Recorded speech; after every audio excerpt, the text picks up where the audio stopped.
Hello everyone, MFPallytime here. Welcome back to Heroes of the Storm. We had landed on Falstad in our A through Z playthrough. Before we get into that though, I want to talk about two things. Number one, I was a salty motherfucker in the last video, and I used that phrase very specifically because we haven't seen anything from the demonetization bot for 3 videos in a row now, and I kind of just wonder if it's still here. Secondly, I've been fighting this cold for like 3 weeks, and I know I get made fun of for being like, I'm sick, blah, blah, blah, because I say it all the time, because it's true. My immune system's shit, I have a sinus disease, like, longtime viewers know all about this shit. But I've been fighting the same thing for like 3 weeks, and I'm on some medication now that makes me drowsy. And when I get drowsy, it's like when I take Dramamine for like motion sickness, if you've ever taken that, you know, you kind of get in a little bit of a fog. When that happens to me, I get so fucking cranky. And it like comes out of nowhere. It's like to the point where when you go to theme parks and I have to take Dramamine, I just let everyone know around me that I get cranky as shit. Like, I don't mean to. I'm sorry. But it kind of, not even kind of, it definitely affected yesterday's video. So I apologize for that. To my teammates, I apologize. I wasn't like angry in-game. It was just the words coming out of my mouth. And as far as toxicity goes, I would much rather prefer that than someone raging at me with text in a video game. You know what I'm saying? But today we've landed on Falstad. Up until a few days ago, he was affected by a bug that skyrocketed his win rate. That was tied to his trait called Tailwind. Basically, Tailwind never went away. So you have a 15% movement speed increase for 6 seconds. It's supposed to go away when you take damage. It did not go away for Falstad. When you combine that with a talent like Flow Rider, which reduces all of his basic abilities, while Tailwind is active, they recharge 100% faster. That's a much more accurate way to describe that. He could throw off spells like crazy. We actually played him in a couple Heroes Unites, tied with Malfurion and Ana, trying to get as much cooldown reduction as humanly possible. I think we also played him while he was bugged. That wasn't intentional, just for the record. I didn't know about the bug at the time. But that's been fixed. It's no longer in the game. If you're looking for a lot of changes to Falstad, you're going to be sorely disappointed because he hasn't changed much in the past year. But he does have 3 viable builds in the game right now, tied around his basic attacks, tied around his Q, and in some instances, even tied around his lightning rod as well, although that is the least popular of the options. Pretty good character. Always been good. Never been a bad time to play Falstad, in my opinion. All right, ladies and gentlemen, we find ourselves on Volskaya Foundry today. Let's see if we can win the box game, shall we? Looks like someone's already creeping over into my boxes. I don't like that. I don't like that. We're in a little bit of a dead zone over here, though, so I guess I understand. Oh, I'm falling behind on everything. Oh, no, Vala, you get on your side, Vala. Why do I take this so seriously? I don't know. I don't think I did very good. 19? Oh, look at Taz Dingo over here. Jeez, 23. You picked a good path. You picked a good path. Now, my favorite build for Falstad is a little bit of a hybrid right now. I kind of want to show it off in today's video. It doesn't go directly down one path. It kind of goes into both the auto attack and the Q build. So we're going to be taking Seasoned Marksman here. And the main reason for that is I just assume that my game is mostly going to be dictated by where the Azmodan is going to be standing at any given time. As a global character, it is our responsibility to soak the lane that is not being soaked for the friendly team, so we'll just go ahead and zoom on down to bottom lane. By picking Seasoned Marksman versus the Azmodan, we're pretty much just going to be hanging out in this lane, just gathering XP. Whenever minions die, we do get... Oh, is he going laser build? If he's lasering me already... No, he went dunk. Go ahead and get out of that then. If he's going laser build already, I just assumed he was going to laser me down. Looks like an Azmodan player that knows what he's doing. Jeez. Jeez, what's up with that? That's new. You don't see too many of those. As long as we dodge all the dunks, we're going to be okay. Whenever we throw out our boomerang, we are going to be dealing damage to him. This is a straight line skill shot. It returns to us and then slows our attacker by 25%. As long as I'm just hanging out over here in range of our towers, we should be A-okay. We need to make sure we're shooting and scooting. Good gank by Alarak there. We are going to secure that kill, no problem. I'll grab the regen globe, and then I'm actually going to think about going back really quick.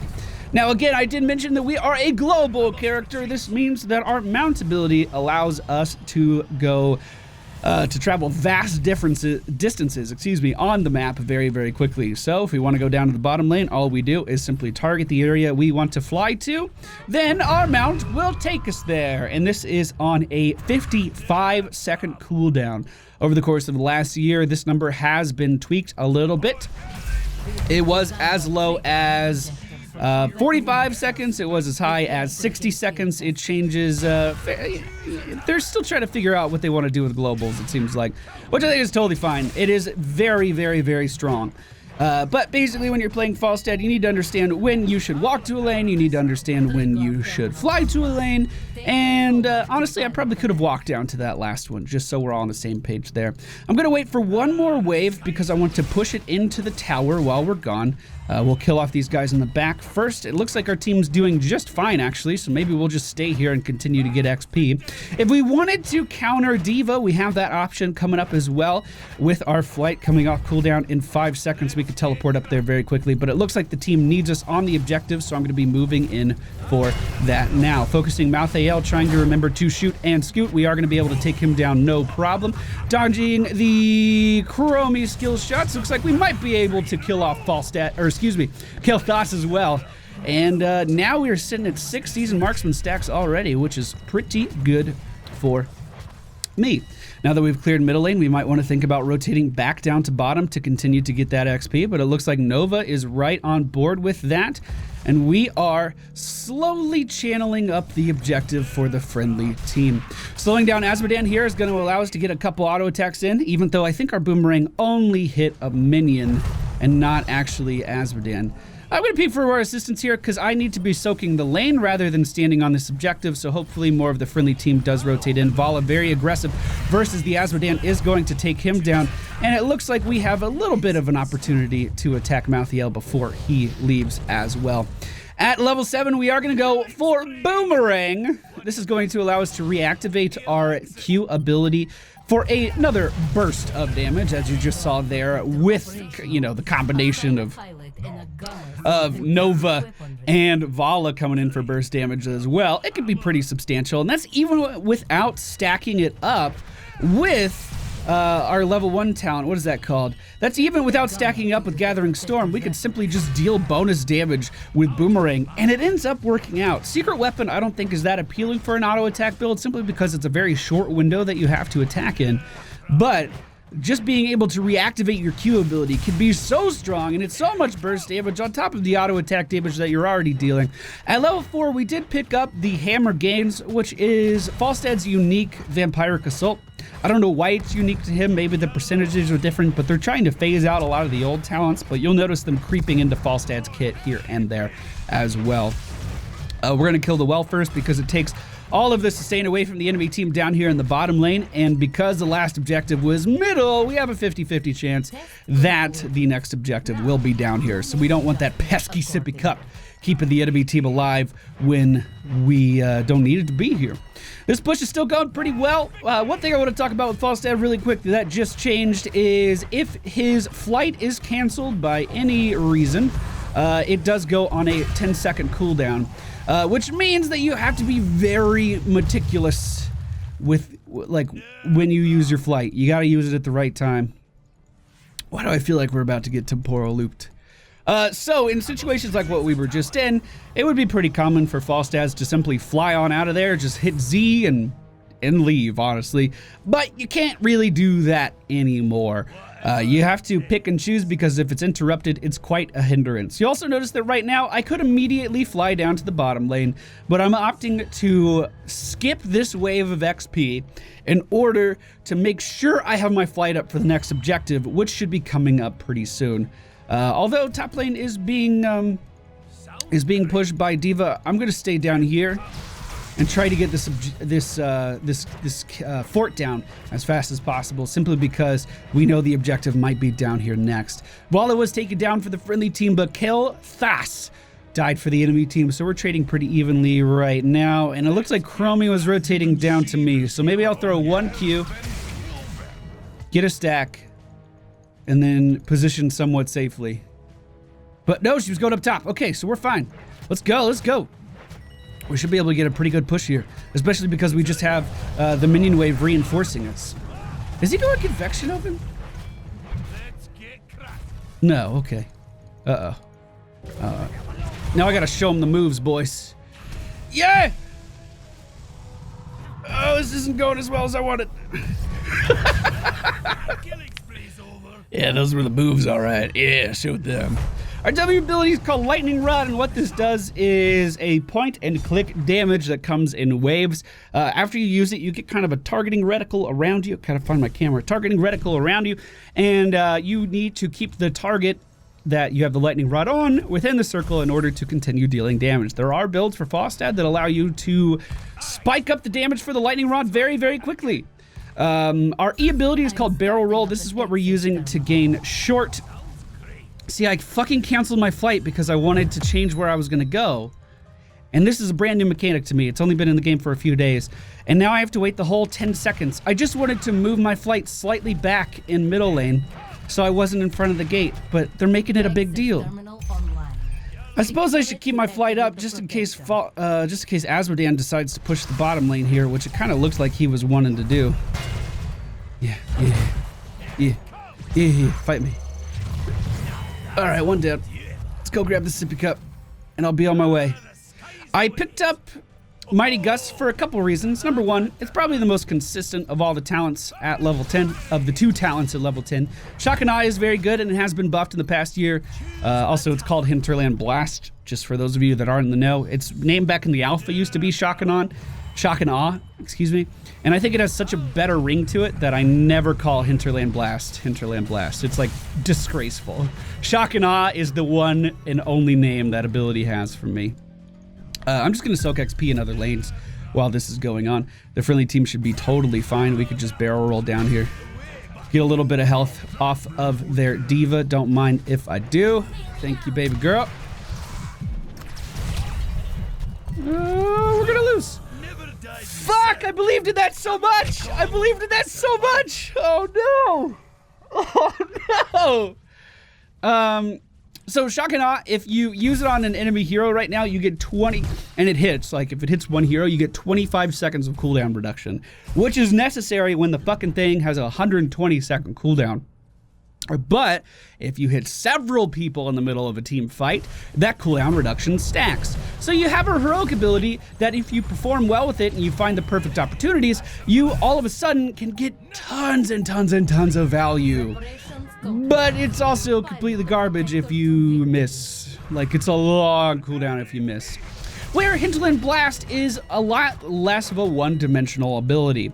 Hinterland Blast, of course, has a 60-second cooldown, half the cooldown of the other heroic ability, but it also has the potential to not only be used offensively, but defensively as well. Did I call it Hinterland Blast? Fucking Mighty Gust. Guys, I'm trying. So, Hinterland Blast is the thing that we call Shock and Awe that does straight line damage with a hell of a lot cooldown. Mighty Gust just pushes our enemies around with a 60-second cooldown and allows us to make plays like that. So when I'm pushing up like this, when I'm trying to split push to not only get stacks for a seasoned marksman, but to also deal siege damage, as we have vision on everyone else in this fucking game and they're not down here, while we're doing this, we can use Hinterland Blast to kind of make space for us to disengage, which I guess we're gonna need to do right now. All right, we pushed up to the wall. We dealt a little damage to it, but I don't think we could stay too much longer. I am gonna go for, I like Crippling Hammer here, which is a very unpopular talent because most people go for Airy Gust or Afterburner, but Crippling Hammer allows for more team play rather than individual Falstad play. It increases the slow of the hammer from 25% when we hit an enemy with it to 50% when we hit an enemy with it. It's not a root, but it's hella slow, boys. So it might allow our team to play off that a little bit more. We're not really pushing too much of anything right now.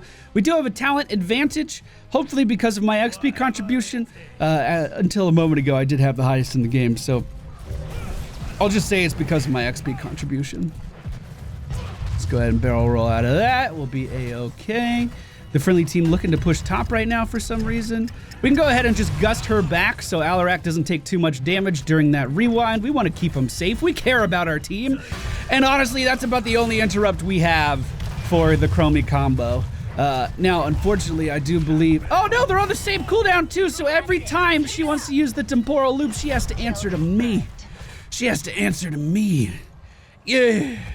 I'm going to go ahead and rotate middle because there's a big-ass minion wave here. We're looking to get this for the XP, but also for the seasoned marksman stacks that are going to be very beneficial to us. D.Va is going to be able to get the nuke off before she jumps out of there, so she's going to have another mech ready to go. And let's just rotate on down to the bottom lane now and try to gather that. Nope, all gone. It's all gone. Feels bad, man. Feels bad. We can't get this mercenary camp real fast. It looks like the team's already on top of that. We'll throw out the hammer, land some Qs, land some auto attacks, get that going in the right direction. Chromie making her way down to the bottom lane now. We do have the answer for her temporal rewind. Her temporal loop. Oh, I like this gank. They're continuing. So we'll just go ahead and not use that because she was out of range. Why, were you expecting something else? Look at this burst damage over here on that Alarak. Isn't that so good? Isn't that so good? So we can actually still play this very offensively with our hinterland blasts based on... No, we're just kind of dead, huh? Yeah, okay. Do we have spell shield? Dude, fucking pyroblast, man. I don't think Falstad has spell shield, does he? That's lightning rod range. Lightning rod deals increased damage. Nope. Gain shields with every strike. Maybe that counts. We could have rolled forward at the end, I guess. Okay, there may have been a potential way to outplay that. I'm not entirely sure because I don't play a lot of Falstad. I think he's a phenomenal character, but I just started picking him up again. I haven't, I've been playing him, you know, in Team League and stuff. He's a great character, great well-rounded character as well with a ton of build variety. So it's not fair to say I haven't been playing him. It's just I haven't encountered a Pyroblast on Falstad in a long time. So I'm wondering if I could have, by the way, I'm 100% flying top. I'm wondering if I could have, barrel roll. See, I canceled my fucking fly again. Isn't that infuriating? This is brand new. I hate this. I fucking hate this. I'm wondering if I could have barrel rolled at the last second to deal with that that pyroblast. Like, just get that immunity frame, get the fuck out of there. I wonder if I would have been okay. Looks like we're trading positively down in the bottom lane, which is great news because I cannot get down there anytime soon. That misclick felt so bad. Trying to deal damage to D.Va, but of course, I missed. But now her damage is reduced. Oh, fuck. That's not how I wanted to use that, boys. I think we can get out of here. Ah, that felt shitty. That felt so shitty. Oh, man, that felt awful. I know it's only a 60-second cooldown, but... It's a 60-second cooldown that I don't want to use versus a D.Va because I thought I could win that trade. Then again, I thought I could win it last time too. Now with this build, you can get a ton of value out of Nexus Frenzy because what we've been doing is building for attack speed throughout the course of this game with Giant Killer, with Seasoned Marksman, and with Hammer Gains. Nexus Frenzy increases our attack speed and attack range, which means you get more value out of all of those talents. Epic Mount reduces the flight time of your mount, or the flight cooldown, by 30 seconds. This is the weakest that talent has ever been in this game. So I would caution you to not pick that up. And just use, use your movement speed that you get to maneuver around the map. You're not that much slower than other heroes. You're about 15% slower than other heroes traveling long distance. Okay, so you're kind of slow, but I don't know. It just doesn't seem worth to be anymore. We should be able to stack up our HP again pretty quickly here. There we go. Look at that lane sustain, boys. While the objective is pushing the bottom lane, we're just gathering some XP up here. Do I win this? I think I win that. Especially with our new auto attack talent. Ah! Come on! Yes! Finally! Finally! Okay, finally won a trade. Finally looked like I might know what I'm talking about. I wasn't ready for the faster dunk speed. Yeah, we're getting the fuck out of there, though, boys. We're getting the fuck out of there. Looks like the objective is pushing it for the keep. They'll be able to get that no problem. And I would like to get this kill if we could. The secret with killing a diva is saving that silence for when she's about to jump out of the objective. We, of course, did not do that. But now she could just get right back into her objective again. There's definitely ways to outplay diva. You just gotta know the timings of everything. You gotta do it properly. She's gonna be taken down here now, which is great for us, and we are just 2 stacks away from maxing out on our seasoned marksman. You'll notice that I am spending a lot of my time just focused on the laning aspects of playing Falstad. That is your responsibility with any global character. To those of you that were saying as a Brightwing player I should not be soaking XP, you are sorely mistaken. That is your advantage. You can be everywhere. You can get your team ahead on XP. It doesn't matter how your global works, you could do it. So, I mean, maybe at this point in the game I could ease off a little bit, but we have seasoned marksmen, so it seems like I should be doing it all the time. We have 42 stacks of seasoned marksmen, which means each and every single auto attack that we are firing out is hitting for 42 more damage than it would be hitting otherwise. We can also activate Seasoned Marksman to get an attack speed increase now that we've completed the quest. And, of course, we have Nexus Frenzy, which is giving us even more attack speed and attack range on top of that. So we are continuing to scale up our attack damage through the roof in this game. Now, the friendly team is not grouping up too much right now, even though I think we should just kind of be pushing or, you know, contesting something. Because we not only had numbers advantage, but we have a 2-level lead. But, you know, we're not. Oh, never mind. Vala going in. Vala going in. I don't think there's anything more to be done with that. Yeah. Yeah, she did. Not fighting as a team might come back to haunt us here. We should be okay. We should be okay. We should have this. Oh, the fucking dunk. No reason not to be grouped at this point. Oh my god, I can't type. I'm up. Just get everyone together. Get everyone moving in, attacking the same targets. That was brave of Vala to go in for that flank, though. She had balls of steel, man. Nice kill. Nice. I mean, we could potentially win the game right now if we had everyone up, but it looks like we're going to have to play the objective. Catapult pressure is starting to build up in the bottom lane, though. 2 catapults are going to be moving in there. We're going to be up in 25 seconds, so we'll be able to fly right in on this objective to help out. Hopefully these guys know to spread out on this objective, because Asmodee is the only one alive for the enemy team. You got to stand on it.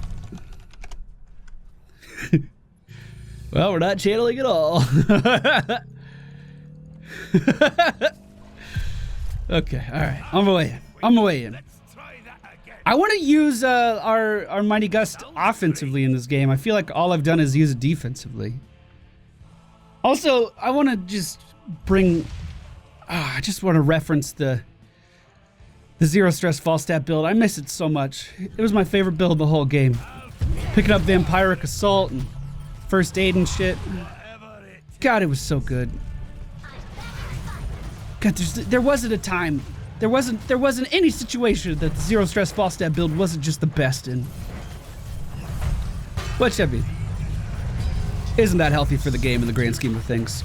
All right, let's move in here and increase our attack speed. See if we can just burst down this Chromie. Unfortunately, no, we did. No, we real dead. I need just a little bit more time. Just 3, 2, 1. Give me the fucking... God, I hate Kel'Thas and his bullshit Pyroblast. You fuck. You piece of shit. You can't do anything in this fucking game. So what do? You just Pyroblast. Can't get any kills without your fucking Pyroblast, can you? You just sit back. You goddamn shit, you piece of fucking... Okay, I feel better. We can core IMO. Rather than, you know, killing buildings for no reason, we could probably just kill the core. How many... There's 2 people in there. They're just kind of team fighting with it. You know. If you want. Especially now. Nope, we're killing little walls. Hey, there we go. Now they're thinking with cores. Never mind. This is painful. This hurts my body. Okay. Well, let's fly in somewhere. Let's hope I don't have to cancel that, huh? Let's make sure we have the right trajectory before we fly off with it. Nice pickup on the Diva there. I'm flying in, but it's a ballsy fly, team. It's a real ballsy fly. All right, I have the attack speed increase. There we go, there we go, there we go. Oh, there's a keep there. Oh, I need health bad, I need health bad. Just attack things.